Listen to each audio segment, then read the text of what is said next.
I'm Wendy Murdoch, and this is Webinars with Wendy. We are continuing. I think we're up to 356 something. I'm wanting to at least get to one for every day of the year. I've been doing this since March of 2020, so this is like 5 years of webinars. And it's always great to get an email from people saying how much they enjoy the content, which is free and available on YouTube. So please, you can go there, you can search people's names, there are playlists, and you can find the information, and we just keep doing more webinars and posting them on the Surefoot Equine YouTube channel. Today, my guest is Nerida McGilchrist, and she is joining us from Australia. So what time is it there? It's got to be early in the day for you. I'm just going to make you big. Whoops. Nerida, did we lose you? Where'd you go? Uh-oh. Oh, no. She disappeared. Hopefully she'll come right back because she was right there. I don't know what happened. Uh-oh.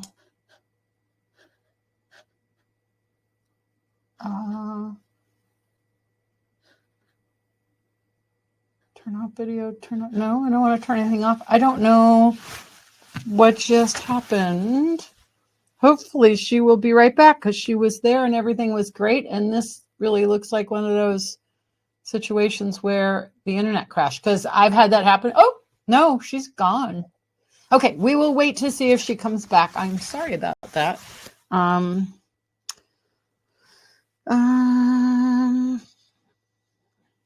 Gosh. On and then disappeared.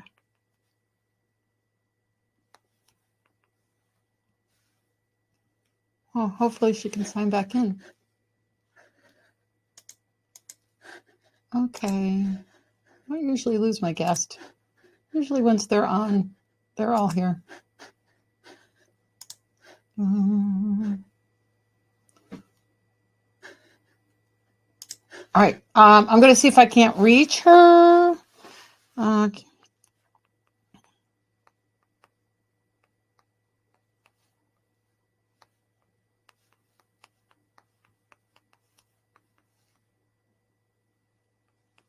So weird. She was right there. Hang on, let me just call Alex and just see what I can do here. I'm sorry, everybody. I'm not sure what's going on. Yeah, hi. Let me try and find the Calendly link that has all that information. Oh, wait. She might be coming back. She's back. Okay. Woo-hoo. Okay, fine. Okay, that was like, I'm glad you're back. What happened? I don't know. My we're on Starlink, and it just said you're not connected to the internet. I went, thanks, Starlink. Oh, okay, all right. Anyway. Let's try to get it, because I went to make you bigger and you were just gone. So anyway, I thought it was because you made me bigger and then I disappeared. Yeah, but this time I made you bigger and you're still here. So welcome. I'm so glad you made it back. Let me do the intro again, because then we can just cut all that part out when Alex posts it. Okay. Yeah, no worries. Okay. I'll make you smaller again, and we'll just start again. Hi, everybody. I'm Wendy Murdoch, and this is Webinars with Wendy. We are continuing our series of educational webinars for horse people, which are all available on the Surefoot Equine YouTube channel, obviously on YouTube. We're up to about 350 something. I'm going to at least go to 365. That should give you one for every day of the week. And who knows, we might keep going. Today, my guest is Nerida McGilchrist. Nerida McGilchrist. Thank you. So apparently she's used to people messing up her name, so I'm very sorry. Anyway, Nerida, please tell us a little bit about your background, who you are, and how you came to be here on a webinar. Yeah, thank you, Wendy. And yes, my name is it's tricky. Nerida is actually an Australian Aboriginal name, and McGilchrist is Scottish. So it's not I have to spell it pretty much every time someone asks me what my name is. But anyway, thank you, Mum and Dad. Does Nerida mean something in Maori? No, not Maori, Australian Aboriginal. So it means red water lily.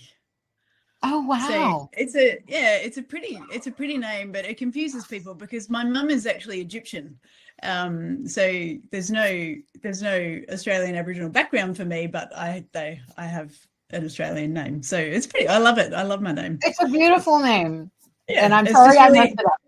It's just really hard for anyone in the States to say. Yeah. So I grew up on a beef cattle farm with 3 brothers and 2 male cousins, and was just one of the boys really running around and doing farm stuff. And we had no roads really on the property. It was very mountainous, and everything we did was by horses. So I grew up riding horses because they were part of life. You know, we had to muster, and I loved my days. Like we do massive mustering days, and they were my favorite days of all time.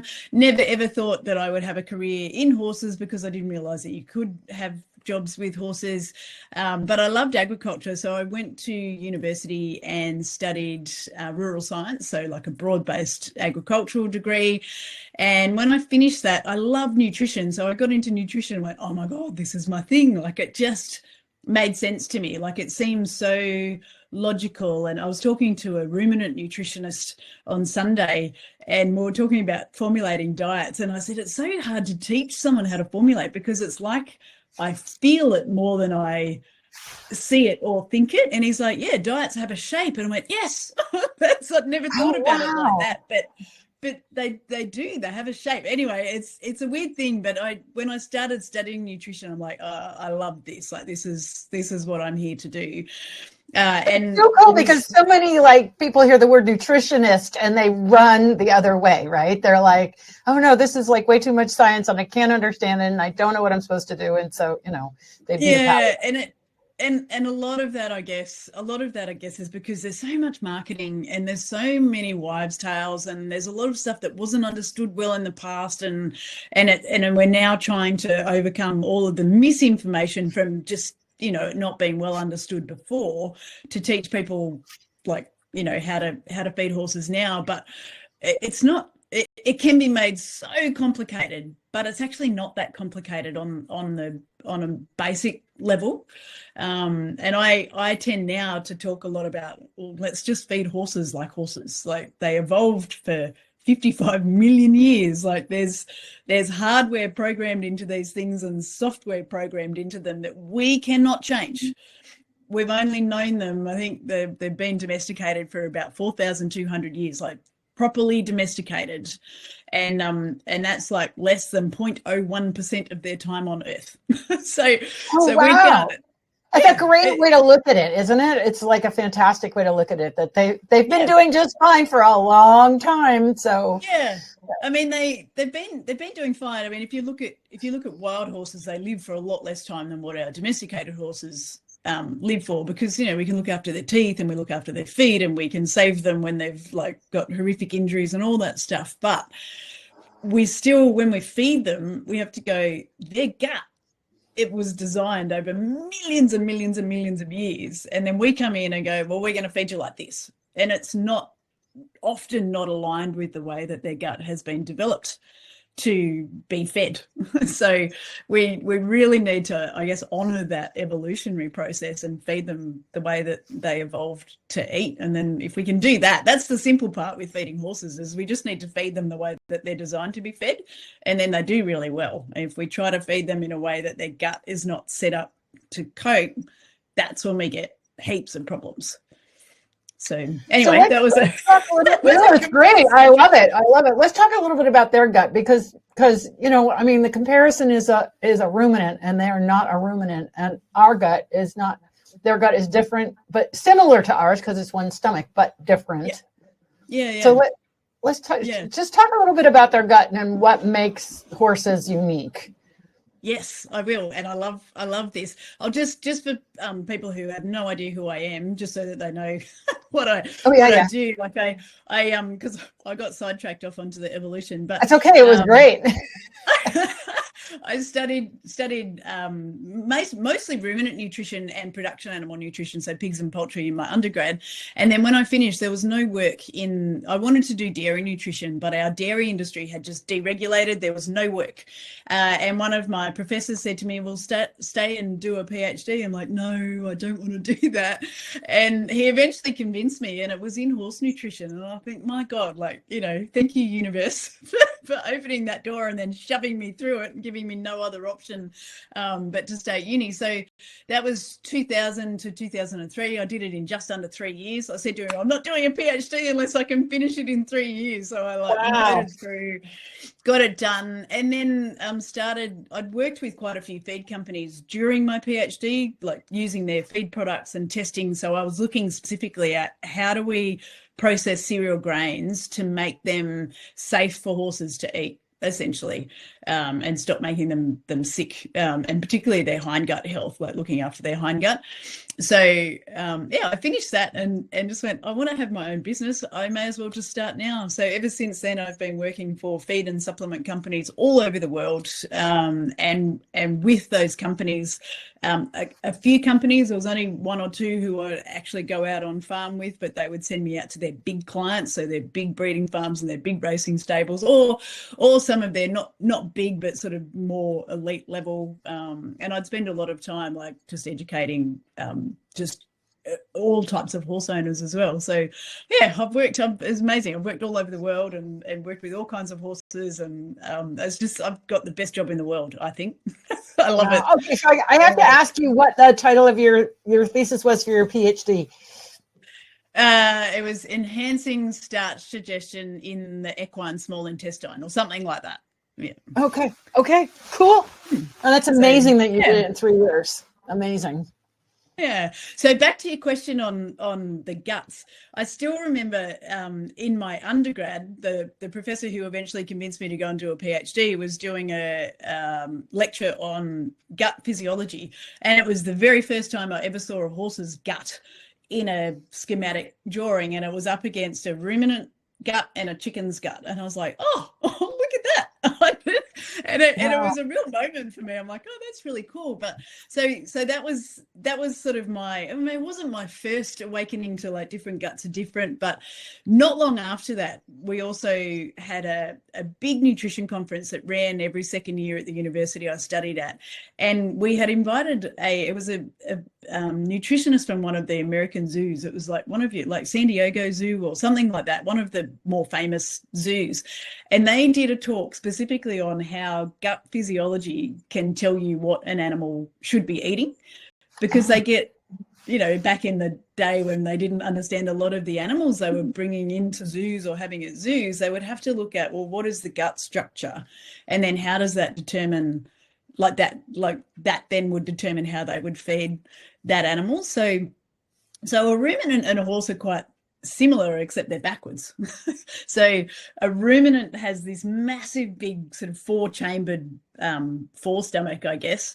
Any ruminant nutritionists who watch this, forgive me for my lack of correct terminology, but because I've forgotten it all now, but when a ruminant eats, they basically just scoff their food. So they go out and eat as much pasture, hay, or whatever they've got access to as quickly as possible. And it all goes into this massive big rumen and sits there, and then they'll actually ruminate. So, and it's a beautiful thing to watch a ruminant ruminating, like they'll go and lie down somewhere and regurgitate their food and chew on it. And they have to be in this. My partner has pet goats, and I always said goat people are so weird, and now I have a partner who has goats, and goats are the funniest little creatures. They're so intelligent, and his goats actually think they're dogs, because they grow up with the dogs, so they go walking with us, and they're so funny. But you sit there and watch them ruminate, and they get this droopy little look in their eyes, and they're just like sitting there chewing their food so that it reduces the particle size down, and then it can go back in the rumen. But in the rumen, it is digested via fermentation, which is exactly the same as what happens in the hindgut of a horse.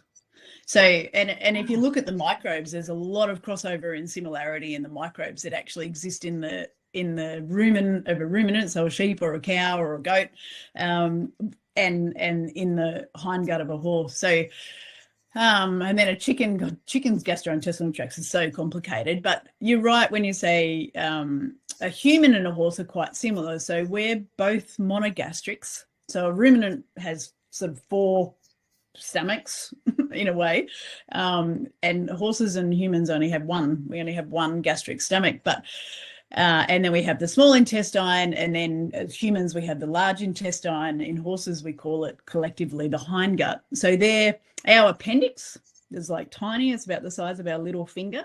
That's what their cecum is. So, oh, cool. Yeah. So and it's massive, the cecum, you know, it's like, oh, I can't remember how many liters now, but it's many liters. And it's sort of, if you've got a roughly 500 kilo horse, the cecum would be about I'm pretty average height, but from my hip to the ground, like it's quite long, like it's huge.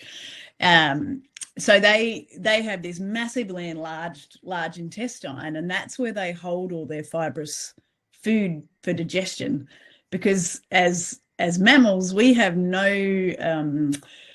enzymes. So enzymes are the scissors that do the work in the gut of digesting, and all digestion is taking big particles, not that big, but like if we blow it up magnify it, so take big particles and chop it into tiny little particles, and then those tiny little particles can be absorbed, because the gut's so incredibly clever, but the gut needs to allow the absorption of nutrients without allowing bacteria and toxins and all sorts of muck to get out of the gut environment and into the body. So this process of digestion is to cut things into the tiniest little pieces so that they can cross the gut wall, but the big stuff by comparison, so things like bacteria, can't actually get across the gut wall.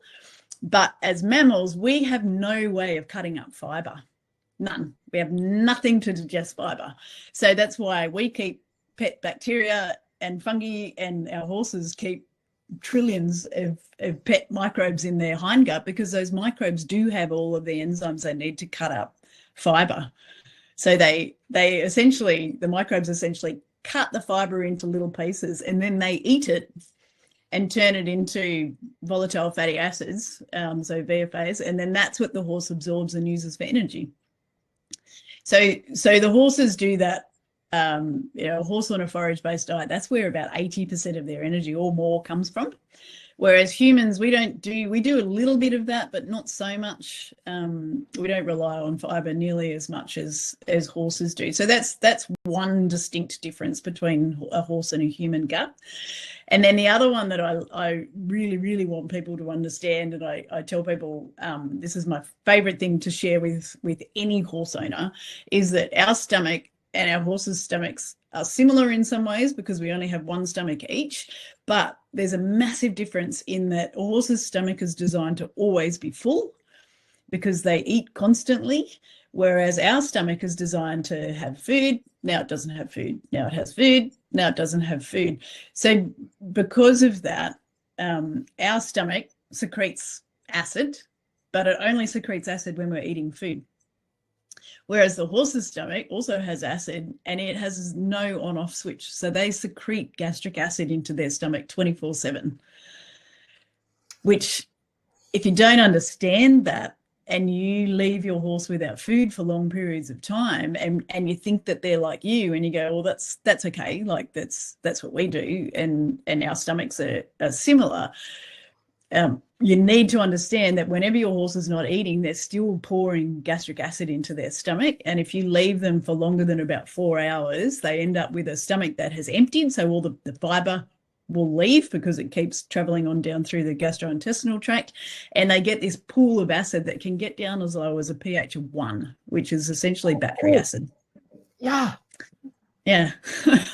and the other physiological difference is our entire stomach protects itself from gastric acid. So it's all coated in mucus and has protection from acid. Whereas the horse's stomach, because they evolved for so long just constantly eating without any interference from a human, the top of their stomach didn't see the need to protect itself from gastric acid because there was always fiber in there. And it never really got that acidic, because when they chew, they produce a lot of saliva, and the saliva actually buffers or dilutes the acid out. So the pH stays higher. So it's much more neutral, like it's not as burny.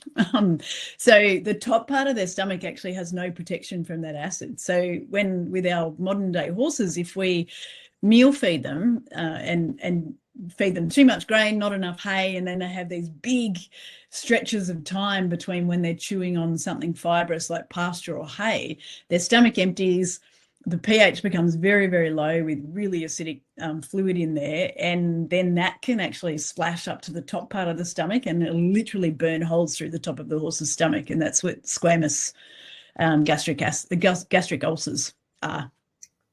Wow. So if there's one thing you do for your horse, it's keep hay in front of them and or have them out on pasture so that they can just chew whenever they want over a 24-hour period, because I'm pretty sure that they know when they need to chew and salivate more. I'm pretty sure that they feel it, and they're wired to chew. They're horses that have been for millions of years just chewing almost constantly. So yeah, if there's one thing that you can do for your horses, is just make sure that they've always got forage to chew on. Don't leave them for stretches of time, and nothing. I have come home from horse shows just in tears, just going, oh my God, those poor horses, they're tied to a truck or a float all day with nothing to eat, and they're expected to behave themselves when they've got essentially battery acid splashing around and burning holes through their stomach, and people wonder why by the end of the day why their horse is not behaving well. It's like, because they're in pain. They're in so much pain. So just whenever your horse is standing around, just make sure that you have something for it to chew on, and always before you ride, give them hay to eat. And alfalfa is by far the best hay because it's actually a natural buffer in itself. So they eat the alfalfa, fill up their stomach, create that fiber barrier so the acid's not splashing around in their stomach, and they fill their stomach with saliva, and they will just be so much happier because their stomach is full and comfortable. Well, and so the irony of that is that we have in this country horses that are too fat, and so we're trying to restrict their diet to try and help them lose weight.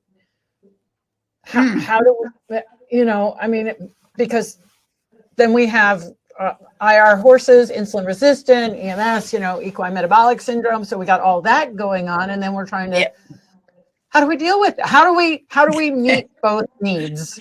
Yeah, and that's an excellent question, because it's so important to meet both needs. So it's easy enough to restrict calorie intake to control their weight, which will then help, of course, control the metabolic syndrome and some of that stuff going on. But if that's all you do, then you're going to start creating gastric ulcers and other health issues. And it's also a massive welfare issue for them. Like they're just wired to chew. That's their happy place, when their head's down on the ground. And you will have seen it, Wendy, like when a horse is eating and their head's down, their eyes are a little bit like the ruminants when they're chewing their cud, their eyes get a little bit droopy and their saliva all running out their mouth. I love watching horses chewing on I was going to say hay. one of the most peaceful sounds is walking in a barn that everybody's chewing, right? I mean, it's one of those sounds that we innately know as a good sound. Yeah, absolutely. And I love just standing near horses and just listening to them chew. But it needs to be, we need to make it on like the Calm app or something. You get the rainfall and the river sounds. For horse people, we need horse chewing. I never thought of that before. We could can it and just play it for people to calm them down at work. Yep. Yeah. But so the thing with being able to do the two things at once is that if you find really low calorie hay, and straw is actually perfectly acceptable for these horses. So you can feed up to 50% of their diet as straw, and straw's like 6 megajoules or something, 5.5, 6 megajoules. I'm probably speaking in Aussie terms there, but because you guys are all talking mega cows, but it's really low. Hang on a minute, I'll do my conversion. So if we go 6 divided by 4.184, it's like 1.4 megacows per kilo. Oh, that's per kilo. I love the conversions between the states. So there we go. Divided by 2.205. So 0.65 of a megacow per pound. So it's really low. It's really, really low. But the thing is that it gives them bulk, and that's all you need for these horses. So you want to feed them as much low quality hay or pasture, but it's obviously a lot harder to control what your pasture's doing. But if you've got where I am, in summer we have an abundance of really low quality pasture. Our pastures go very tall and stemmy and just like they're just brown, mostly just brown material. But let's talk about hay because that's easier. So yeah, if you can get really, really low quality hay, that means that you can give them a lot more than what you would be able to if you were giving them like a really high quality Timothy or a lot of really high quality alfalfa. But you also need to make sure when you're doing that, that you're balancing their diet. So some of the early studies when they looked at feeding straw to horses, they said you can't feed straw to horses because it gives them gastric ulcers. And what I think happened in that study is that they just gave those horses straw. Straw is devoid of vitamins, like there is no vitamins in straw, they're all gone. And it's virtually devoid of minerals. And the protein level is nothing. So you think about it like cardboard. It's got the nutrition content of cardboard almost. So when you feed horses straw, it's really, really important that you then use a really good balancer pellet. So in this case with the laminitic horses or EMS, PPID, any of those metabolic syndrome horses, you'd need a grain-free one, or if you're more inclined to want to use vitamin mineral supplement, then using a good vitamin mineral supplement and adding some protein. But you need to make sure that when you're calorie restricting horses and using very low quality hay, that you're also then bringing in the protein that they need, because they need protein to make the mucus lining in their stomach. So I think what happened when they just fed them straw is that they ran out of amino acids essentially, and they couldn't actually protect their stomach, or they became very zinc deficient, which they would have on straw. And then when you're zinc deficient, when your gut gets a bit of damage, you can't repair it quickly because they can't generate the cells they need to patch up the injured part of their stomach. So there's a lot of reasons why you can't just feed straw. You have to feed it in a balanced diet, but it's such a brilliant way of giving horses something to chew on all the time when you're restricting their calorie intake. So you'd basically feed them their daily calorie requirement with their vitamins and minerals, and then in between supplement with the straw. Yeah.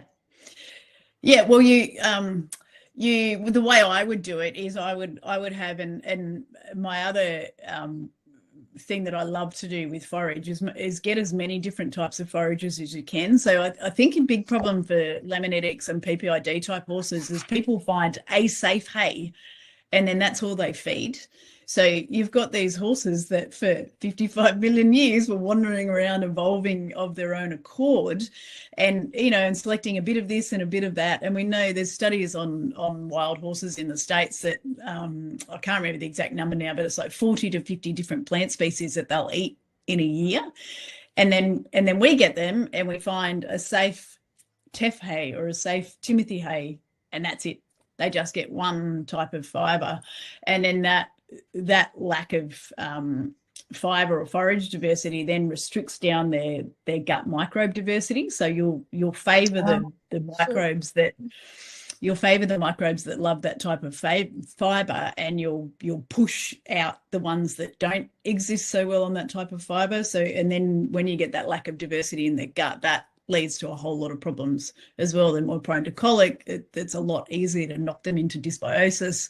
So there's lots of issues around that. So the way I would do it with the straw is I would actually have as many different safe types of hay as you can find, and just mix it all together in a big hay salad so that and depending on how much weight the horse needs to lose, you can have varying percentages of straw, or depending on how fast. So I would figure out, well, how much straw do I need to mix into the diet to have that horse like meeting but not exceeding its calorie requirements, but having something to chew on for 24 hours of the day.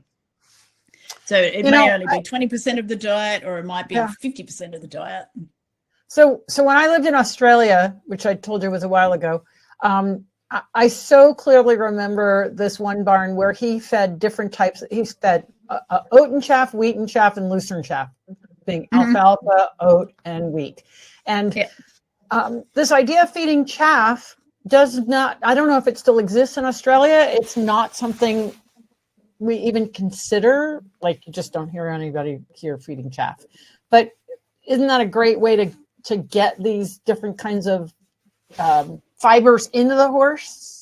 Yeah, it is. We're obsessed with chaff in Australia. Like, it's if you find someone that's not feeding chaff, you're just like, well, you don't feed chaff. But and it is starting to be a thing in the States. So you've got a lot of chopped hay now, and that's all chaff is. It's just hay that's chopped up, and it started back when hay was fed in the sheaths, and the horses would pick the leaf and the heads out and leave the stem. And so the horse owners went, well, I'll fix you. I'm going to chop it all into little pieces, and then you won't be able to sift the stem out. So that was the origins of chaff. But it is for sure. So with racehorses who don't have access, obviously, to pasture, I like to have a mixture of chaff sometimes, depending on what hay they've got access to. If you can buy a blended chaff, then it makes up a small part of the diet, then that is a good way to bring in different fibers. But the problem with chaff is it's so short that it's really, really fast for them to eat. Oh, not chewing. So yeah, so they don't chew as much because it's already partially chewed for them. It's already partially cut up. So you better, I mean, yeah, I like, and obviously not for Laminitics or PPID horses or any kind of metabolic horse, but for say a performance horse or a racehorse that needs some grain. And I say need, like, we've tried to race thoroughbred racehorses on grain-free diets, and they just don't. They might win run race, and then it takes them so long to rebuild their glycogen stores that they can't keep racing. So some of them do need some grain, and I love to put alfalfa chaff in with that grain because it protects the stomach a bit more from gastric ulceration. But that's a whole other reason why we're using it. But with your Laminitics and PPID metabolic horses, yes, some chaff is okay, but because so much of the issue with feeding them is keeping them chewing all the time because they're on a restricted calorie diet, then you're better off feeding long stem hays because it takes them so much longer to eat them. And the other thing you can do with them too that's incredibly useful is use things like, and you've got brilliant ones in the States, so the hay pillow. I'm not associated with any of these guys, I just love their products. So the hay pillow, the Savvy feeder, the box, like they're brilliant feeding systems, and they slow down consumption rate because, again, like, we're just giving horses a pile of hay, whereas in the wild they have to go and find all of that. Yeah, what was the first one you mentioned? The hay pillow. I actually had hay pillows, but my horses were barefoot, and that's one thing you just have to be careful with because it's on the ground. If they have shoes, they can get stuck in them. But mine were not bear proof. So the bear came into the pasture and destroyed my hay pillows. Yeah, and they're not, yeah. So and I went out, and this one was like, wow, what happened to it? And then the next night, another one, and it was clearly bears that ripped it apart. Wow. Yeah. I love how Australia has a reputation of being the dangerous place in the world. I have a lot of friends in the States, and they're like, like, someone got eaten by a shark, someone got eaten by a crocodile. And I'm like, yes, but we don't have giant carnivores wandering around on the land. Like, bears freak me out. Yeah. Now, they've regularly come to the farm. They have come into the barn and freaked all the horses out. Unfortunately, did not get into the grain. Yeah. Do they ever attack horses? I'm assuming. No, they're going for food. They're going for grain. They'll rip a boot off a car to get to a bag of grain in the car. They've actually, in my county, they've gone into houses, following the food in the springtime. They wake up and they're hungry. We have mice proof, like, feeding things, but yeah. I've never had to think about making something bear proof. Bear proof. Yeah, that was the only. I loved them until that happened, right? And then they got destroyed. And they did work. I've got some here that because they've got the zip, the hay pillows, and I remember when I first got them, I'm like, for sure this zip is going to get stuck. Like, who puts a zip on something that's going to end up in the mud and it's got hay all through it? Those zips have never gotten stuck. They're unbelievable. I don't know how, some sort of voodoo magic that they've used on their zippers, but yeah, they're good. So with shod horses, because you're right, you can't put them out with shod horses, and I did actually do that. And my big gelding who I bred, he's 21 years old now. He's only just grown up, but he got one stuck in between his shoe and his foot, and he's just walked around going, stuck on my foot. Got my hair color with me, you know. Mom says I should eat all the time. I wouldn't like to do that with too many. He was fine, but I wouldn't like to do that with too many horses. But that's where the savvy feeder is so good, because it's not got a net. It's all plastic, so they can't get their shod feet stuck. So it just depends what situation your horse is, and you could also use both. I quite like hay balls too, and you know, put one type of hay over here in this thing and another type over there, just to like create some of that sort of natural. And it's hard in small pastures, but the more you can make them be like a horse that has to go and find its own food, and to eat at the rate that they would be if they were out finding their own food, the better. They're so much happier when they've got to do a little bit of sort of grazing activity. How do you feel about track systems then? I love them. And in fact, four of my horses live in a track, and I'm super fortunate with where I am, because I've got one pasture that's like 30 acres, and the track goes right around the outside of that. We measured it one day. It's like nearly 1 kilometre long, my track, and I've got a pasture on either end. So there's the trough is here, and then they walk all the way out over to the other side of my house essentially, and there's no water over here, but there is pasture. So, and I strip graze both of those paddocks. So if they need to lose weight, I make them strip graze in the paddock that is furthest away from the water, because then at least a couple of times a day they're having to move. And honestly, my horses I've been here now 4 years, and they're the healthiest they've ever been. Yeah. So if you can set them up well, then they're brilliant. Yeah, and there are, you know, I know that we did a webinar once on track systems, and it was rather involved, but my track system, which I set up a number of years ago, was just pigtails and electric fence and movable and quite simple. So, you know, and it can be done in a small space. It can, yeah. And you could do it whenever I go to an airport and they've got the security. Oh, yeah. That I always think of Shrek, like on the movie Shrek, where the little whatever it is just runs straight through them. Or it could be Shrek. I can't remember who runs through them, but someone just runs straight through them. But I've often thought that with smaller pastures, if you set up something like that, so that they did have to walk backwards and forwards to get to their food and then to their water, then the more movement you can create. Again, we've taken a horse that for 55 million years roamed like goodness knows how many miles a day, and then we put them in little paddocks and think that all of their physiology is going to continue working in the same way as it did when they were free. Like they need all of that movement. And I'm not a hoof person I'm a hoof person in that I love looking after hooves, but I don't know much about hooves. But I know that the more you can make those hooves move, the healthier they're going to be. Right. And I think a track system is just such a brilliant way to get them to move when they're otherwise confined. So I'm going to play a little devil's advocate. Say I'm a boarder in a barn and I have no control over the hay that the barn purchases. What can I do with my horse there to kind of have those different profiles being presented to him? Yeah. In an ideal situation, I'd be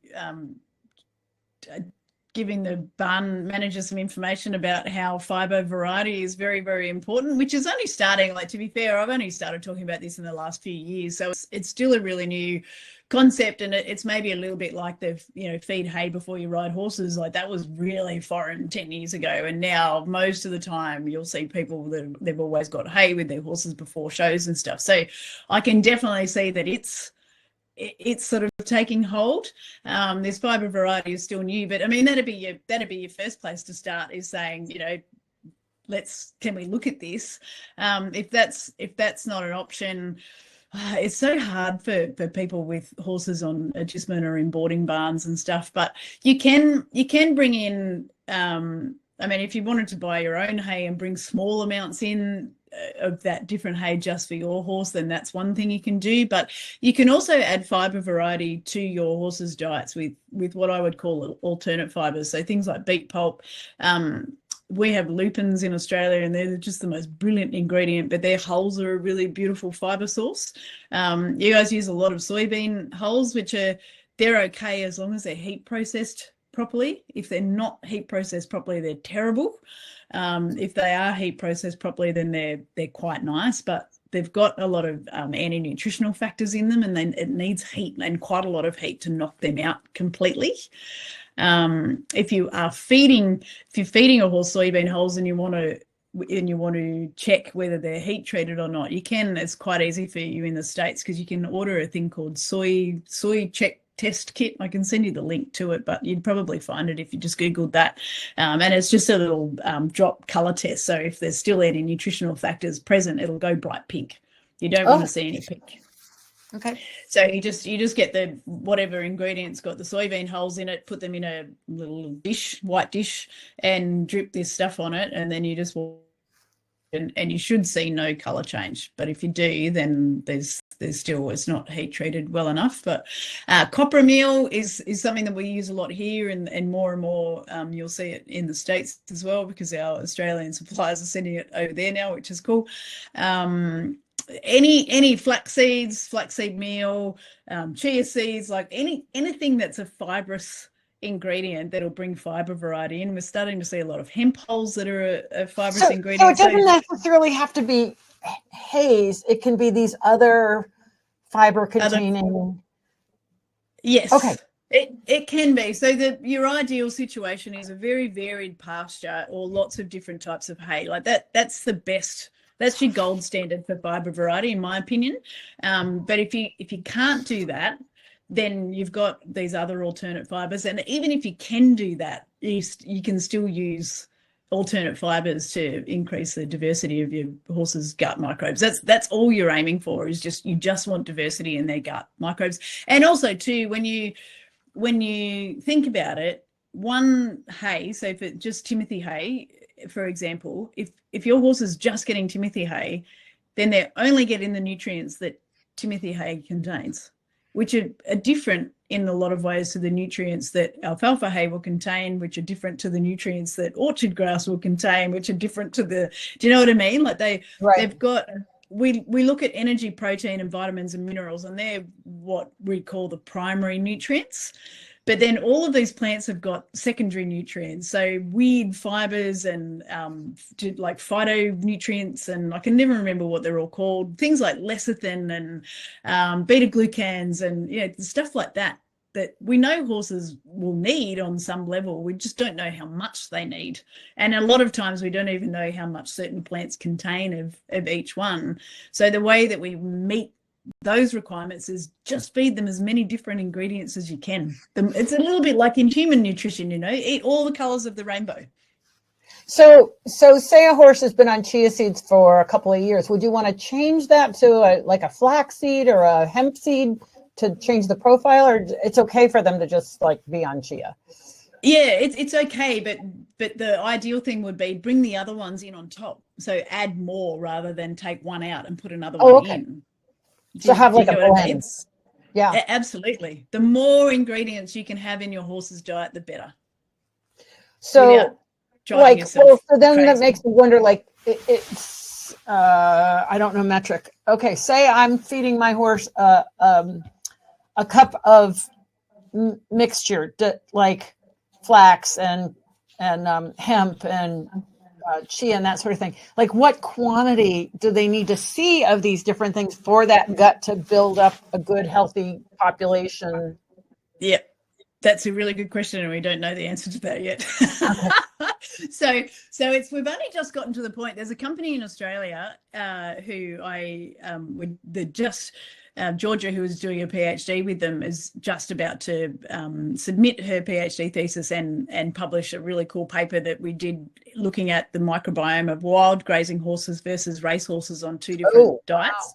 It's super cool. But the cool thing about this company is that unlike most other microbiome analyses where you'll get I don't know if you've read in human nutrition or horse nutrition, you know, there's this percentage of firmicutes and this percentage of Bacteroides, but it doesn't actually tell you the species of bacteria, and definitely not the species of fungi. Like, it's all on family level. So it's like this family of this bacteria and this family. The company in Australia can analyze the microbiome down to species level in both bacteria and fungi.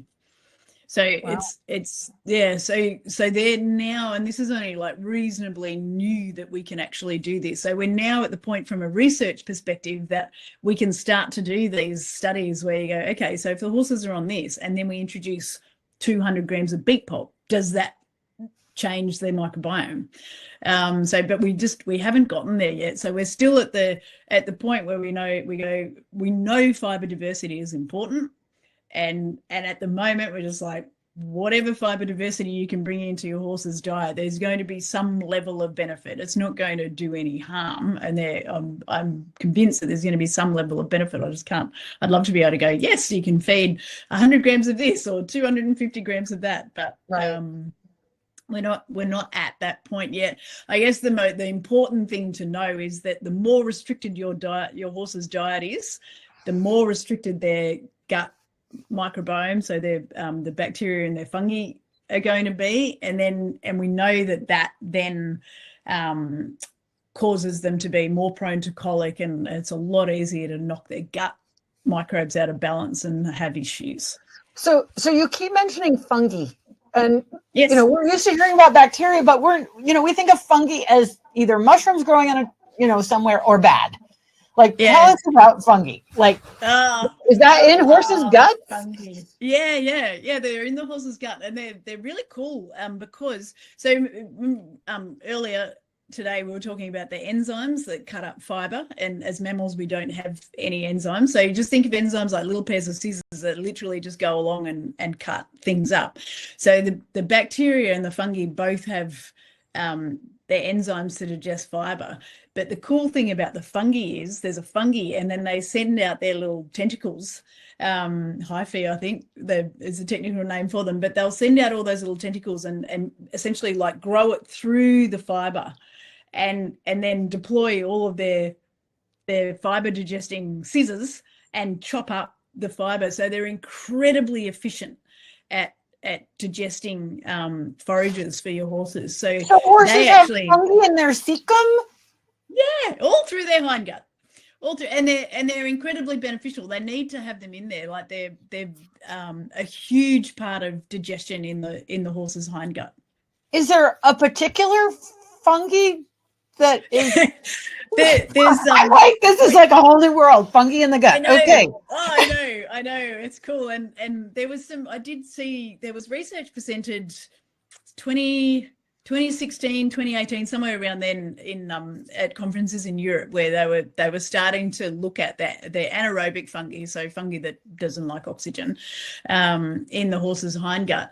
And then the work that Georgia and Belinda have done in Australia, they've actually like they can see the different types of fungi. So it's very new to me as well. But there's lots of different types of fungi. I can't tell you any of their names because I don't remember them all, but we still know very, very little. But there's not as many, like there's so many different types of bacteria in a horse's hindgut. There's not as many different types of fungi.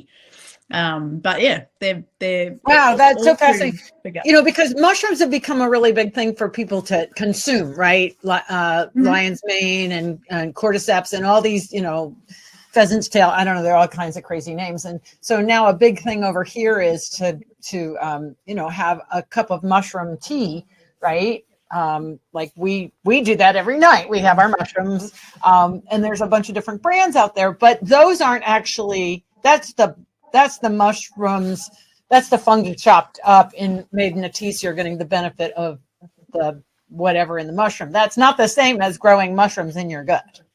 No, and they wouldn't look like mushrooms, I guess. Like the mushrooms are like a giant fungi, which is really cool when you think about it. But yeah, no, these fungi are microscopic, and they literally like grow their little tentacles out through the fibers, and help the bacteria to digest fiber.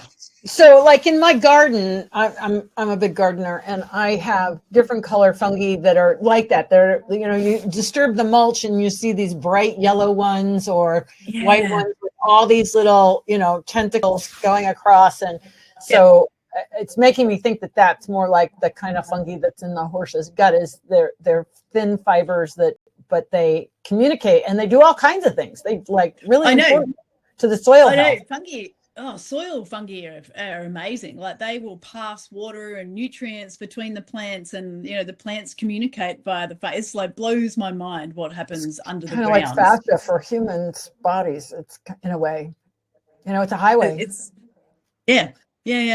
Wow. It's amazing. Yeah. And partly so in soil health, it is really important to have a variety of plants so that under the ground you've got all the different roots. This is the same as what we're talking about in the horse's gut with all the different fibers. So if you're feeding just Timothy hay, it's like having a crop that is just one plant, and there's not like the soil microsystem breaks down because there's not the variety of plants in there to support a diverse population of microbes. Doesn't work as well. And you know, we tend to get our fields really monoculture with grasses, right? Instead of having diverse. Okay, so this is going back to when I was in New Zealand and I was trekking in the Huranuis, and this guy would watch the weeds the horses would eat and take their seeds and put it back into his fields and sow it in his fields. So he had a huge diversity of herbs, right? One man's weed is another man's herb.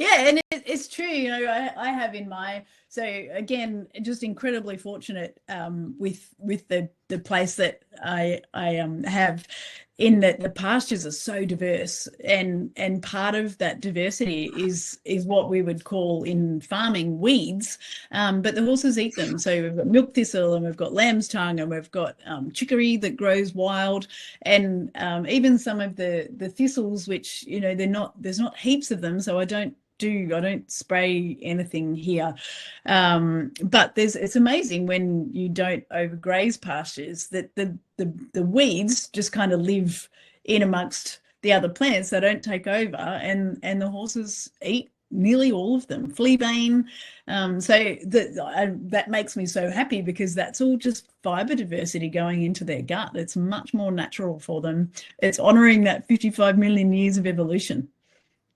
So letting some weeds, not letting them take over completely, but letting weeds grow, that, and especially if there's something like, you know, so often you take a horse out to graze, right? So you're hand grazing it and it goes and dives over into something like plantain or something like that. And you're like, you know, don't eat that weed. It's like, no, pick that weed and throw it in your field. Yeah. Well, and it does come down to a lot of pasture management. So all of my pastures, apart from the track, which is grazed all the time, because they're in it all the time, but the pastures are all strip grazed, and I use a front fence to allow them new pasture, and I also use a back fence that stops them from going and hammering the pasture that they've already been over. So they never overgraze the grass species that they do really like. And they never get down to, it's never bare ground, so the weeds just don't have opportunity to take over. But yeah, if they're edible weeds, then I think they're really valuable in a pasture. And if you follow some regen ag, which I love the regen ag, and I've just soil sampled 2 of my paddocks, because I'm like, I need to do something with these. They're okay, but there's something not right, and I'm like, right, well, we need to start with soil sampling. But I have beautiful friends who are brilliant farmers. They have fine wool merinos, and there's a really prestigious award that is amazing to win in your lifetime, and they've won it, I think, 6 times now. Wow. in the last 10 years or something. Like, they're amazing, but they're very, very focused on soil health and on their pasture health. And Dave will tell me, like, with some of the big thistles, he said that's like nature's what does he call it? Nature's something plow, one of the deep ripping plows, because the root system is so strong and so deep that it'll actually like make its way down through the soil, feed, I guess, the microbes down there, and create that like soften the soil up a little bit. So he said, wherever you see that, normally it's where soil needs softening up. But there's so much to it, and I'm like that far into learning about it.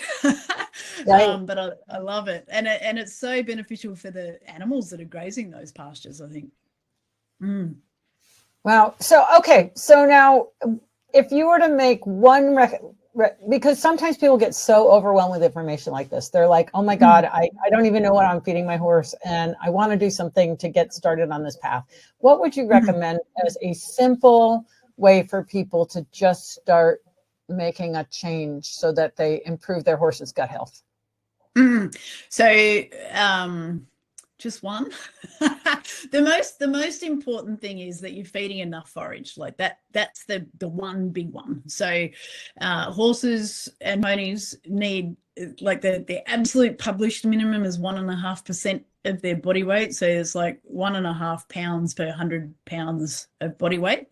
My preferred absolute minimum of forage is 2 pounds per 100 pounds of body weight. So if you know how many 100 pounds of body weight your horses are, so a 1,100 pound horse is 11 times 2, so 22 pounds of hay a day would be the minimum, and putting that much forage into your horse's gut feeds, like you need to feed the fiber fermenting microbes. They're your good ones. So your fiber fermenting or digesting fungi and bacteria. So just giving them lots of forage is the best way to do that. So if there's one thing you go and make sure that your horse has got, it's that much hay, and then doing whatever you can to stretch out the amount of time that they're eating that hay so that it's being consumed sort of right through a 24-hour period, not just because if I drop that much hay in front of my horses, they'd eat it in 6 hours, and then that'd be it. They'd have the rest of low quality hay for your metabolic gang. Yeah. So find whatever low quality hay you can, and straw. There's a question there about straw. I can say we'll have to look at that next route too. But straw is brilliant. It's got to be clean and shedded. We have a lot of straw in Australia that people will actually bale and then keep like at really high quality. They put it in a shed so it's not out getting rained on and going moldy. You don't want to feed that straw, but really nice clean straw is good. But look for your stemmy horse hay. When people say, oh, it's really good horse hay, it's like usually really beautiful quality hay. And that, yes, if you've got performance horses, brilliant. But when you've got horses that are struggling to stay at a healthy weight, it's like going on a diet or trying to manage your weight but eating chocolate mud cake and potato chips. It's like you as opposed to eating something that's much lower in energy, so focusing more on your salad, vegetables and things like that. Because testing the hay for sugar content would be a really good thing to do for those horses to make sure you're not feeding them. Yeah, better than testing the hay when you get it though is to buy tested hay, because otherwise you don't know. If you're buying tested hay, then you know what you're buying, versus if you're getting hay and then testing it and it's too high. And do you still have your soaking? My hay soaker? Yeah, I sure do. Oh. Yep. It's just, I love that thing. I haven't used it obviously, and I have said to my horses, I said, I love you, but if I ever get to the point where I have to soak hay for you, this takes all the work out of it. We're going to be at Equine up there this week, and we'll have our hay soaker there with us if anybody's in Ohio. I would buy one of your hay soakers and soak hay for them now, because of the far out. Like, I do not have time to be soaking hay, but that thing is just, it's brilliant. So yeah, if you get hay and you realize that it's too high in sugars, then you can soak it. But by far the best thing is to buy hay that's already tested, that from someone that you trust is going to give you an accurate analysis. We have a company in Australia that it's such a cool setup where they have like representatives from that company go around to hay growers, and they actually take the samples themselves. Oh, so independent sampling. Yeah. Yeah, Wow, and then it's tested using the Dairy One and Equianalytical. So your US lab is tested using all their lab, calibration they're equations great and stuff. They've got a relationship with them. So yeah, it's brilliant because you know that the analysis that you're seeing is actually the analysis for the hay. So if you've got people that are giving you accurate analyses, then it's better to buy it tested. And then I guess outside of making sure that your horse is getting enough hay, even if your horse is on one type of hay, just bringing one other type of hay in. And I love, if the horses are on a grassy hay, bringing in a legume. So bringing in some alfalfa, even for these horses that are calorie restricted. I know alfalfa is very high in calories and it's high in protein, but if you can restrict their calories in the grass portion of their diet and have enough room for some alfalfa, it just brings in that high quality protein. It brings in more calcium for them. It brings in the fiber variety that you're chasing. So it's so important to have more than one type of hay in a horse's diet. So the question here is, I've always been told the reason horses shouldn't eat straw is due to high lignin content and low digestibility that could lead to increased risk of colic. What are your thoughts on that? And is this only straw? Maybe this is only if straw is the only forage source? Question.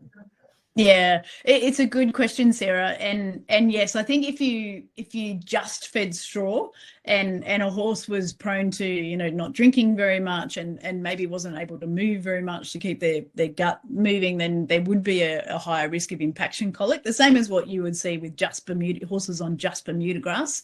There is a higher risk of impaction colic, but the research says up to 50% straw. And the rest of the diet being other types of hay, and making sure again that the diet's balanced. So making sure you've got enough salt in there is really important, because if you don't give them salt, or give them just access to free choice salt, so they can go and access their own salt, and then that'll keep them drinking. And then the more hydrated they are, the better, the wetter their gut contents will be, and the less likely it will be to get stuck. So with any diet, it's really, really important to make sure that the diet's balanced, and it's particularly important with these horses that we're feeding these low quality forages to, because like I said, there's hardly any vitamin content in there. There's very, very low mineral content. So it's really important to make sure that we're bringing in enough protein and enough vitamins and minerals. And I guess that's what a big part of what I do that I didn't mention when I was introducing myself is I'm now on my third build of nutrition software. So the first one was CD-ROM. The second one we built as a web-based software. So we built FeedXL. I don't know, a few people will have heard of it, but it's nutrition software that horse owners can use, and you can still access it. It's at feedxl.com, so you can go in there and put your horse's diet together. And at the moment, I'm building one. We've called it MyHappy.Horse, and it'll be an app. It'll be on your phone. Oh, so, cool. So you can go in and say, I'm feeding Timothy hay and alfalfa hay and straw, and these are the amounts that my horse gets every day. And then it'll make sure that you then balance that diet up with enough protein and enough of all the different vitamins and minerals. It makes it so easy, because otherwise it just messes with your head. That's the biggest thing. Like I said, you're a nutrition nerd, and I'm like, I don't even know how many grams of this that I'm feeding. It's a scoop, right? Yeah, I know, and this is why consistently over the years I've built this software. I'll just grab it and show you just a tiny little bit of it. But and I think it's also why there's so many different supplements on the market. But the question is, it's if you don't have something to guide you, you can be over supplementing on one thing and under supplementing on something else so easily, because you're like, I don't know, this is just what they told me to feed, right?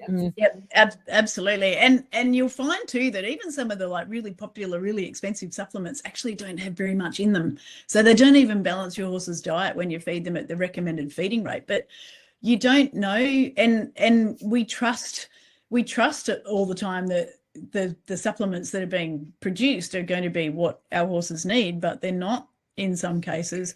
I actually just experienced this from a human supplement perspective, because I take a lot of magnesium, because I'm like one of these people that needs a lot of magnesium, and I had been taking this magnesium with vitamin B6 in it, and I didn't think about it. I was like, well, if there's B6 in there, there's B6 in there. There must be a reason for the B6 to be in there. And then I've been taking this supplement for years, and I started getting like arthritic pain in my, like really bad arthritic pain in my hands, and this weird sort of nerve pain in my foot. And I thought, oh, I've hurt my foot doing something. And I even went and got one of my thumbs scanned, and they said, oh, it's arthritis. It was B6 toxicity. I didn't know you could have B6 toxicity. Neither did I, and I feel like I thought you pee that out if you don't need B. That was what we're always told, right? You're gonna excrete whatever B you don't need, right? Well, B6 is the one that it's the only one in our nutrition software consistently over the years that has got an upper safe limit assigned to it, so it will accumulate. But I just went, well, they've put that amount in, and then they've told me to take this dose. I didn't even think to check. And I actually found a website just yesterday it's in the States, it's a whole website set up around people having given themselves B6 toxicity. Yeah. And I actually took, because I'm a fan of human vitamin mineral supplements, because, we're so much of especially in Australia, we're low in selenium and we're low in iodine everywhere. Everybody. I paint it on. Yeah. So I do. I have wrinkles, and every once in a while I just paint it on my arm and let it absorb through my skin. Yeah, what the heck? Right? The iodine. Yeah. Oh yeah. Yeah, right. Yeah, I mean, you'll absorb it through your skin. So, it doesn't, some people it bothers, but it doesn't bother me. So every once in a while I just there's my iodine dose. Yes. We eat a lot of Japanese food, so I cook a lot of Japanese food, so we get so much iodine from all the seaweed that we eat. And my kids will walk around eating like sheets of seaweed. I'm like, that's your iodine intake. Because basically they switched to bromine in the bread instead of iodine, and so most people are iodine deficient. My doctors didn't even bother testing anymore because it was so common. See, it's legislated in Australia that bakers have to use iodized salt. Oh, see, not everywhere. Anyway, we could get off on another topic, but so my question for your app, can you use it to shoot the ingredients on a label so that it automatically puts in what the label says? Yes. In terms of the dose? No, if I have a label that says it's got these vitamins and this percentage in this serving, can I zap that and it automatically goes, okay, you're good on blah, blah, blah? Yes and no. So what you'll be able to do is zap it, and that'll read it into the software, read it into your diet, check your horse's diet, and then it'll tell you.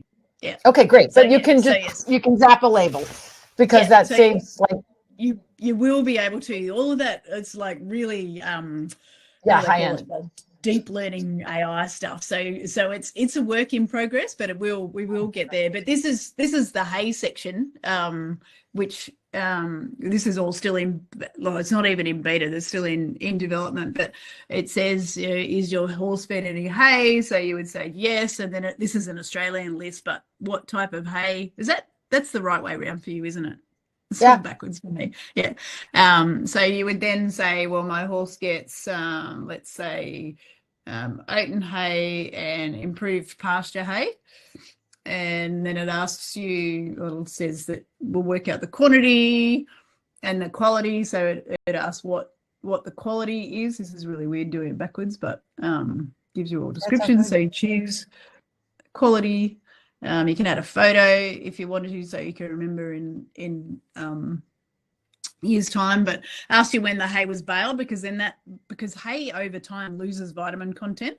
So if you say in the last 12 months, it'll go, well, there's probably not going to be any vitamin A or vitamin E left in that hay, and it'll not add any of those vitamins for that hay, so that if your horse is going to be deficient in those vitamins if it's just fed hay that was baled that long. Anyway, it goes through lots more. It asks, does the horse have free access? Very cool. When is that going to be available?